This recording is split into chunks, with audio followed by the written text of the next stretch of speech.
My name is John Davis Held. I'm an artist here at the show for a group of artists called Uplift at the HorseSpirit Arts Gallery. I was actually doing a lot of watercolors, and then I walked by a gallery window one day and there were these pastels in the window, and so they just stopped me in my tracks. I think it's called Uplift. And it's from the perspective of being high up on the eastern side of the Cascade Mountains, where you see these occasional lakes that reflect the light, and in this case, these beautiful clouds overhead. A lot of times doing my paintings, almost like I was transported 600, 800 feet up in the sky and looking down, and that's why there's this interesting horizon line. Transitioning from watercolor was extraordinarily difficult because all of a sudden I was working with these big blocky chalk-like things, and it took a while to get the hang of it.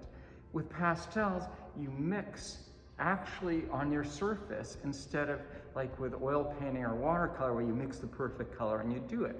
With pastels, you can have 1,200 colors easily, and none of them is the right color. Crowning moment, and it just has to do with this spectacular moment with this burst of light from behind the clouds, overlooking once again what is the Cascade Mountains and looking back to the depths of the foothills.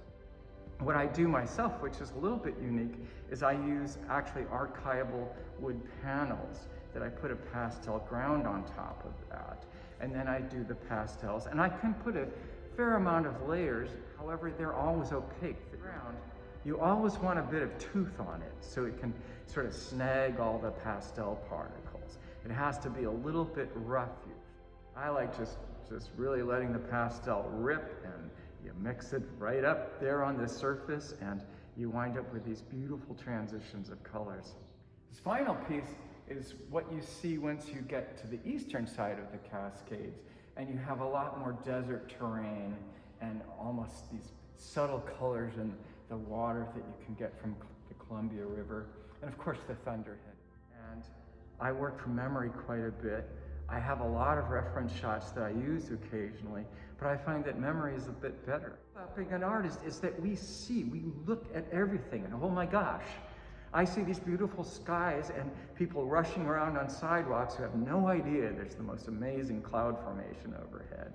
And the longer you live, the more cool stuff you see. Thanks very much for allowing me to talk about what I truly love, which is doing art. And I want to thank the HorseSpirit Arts Gallery for being such a fabulous place to have my work, and my wife Kirsten, who's the person who got me into this gallery and is a big reason for a lot of my success.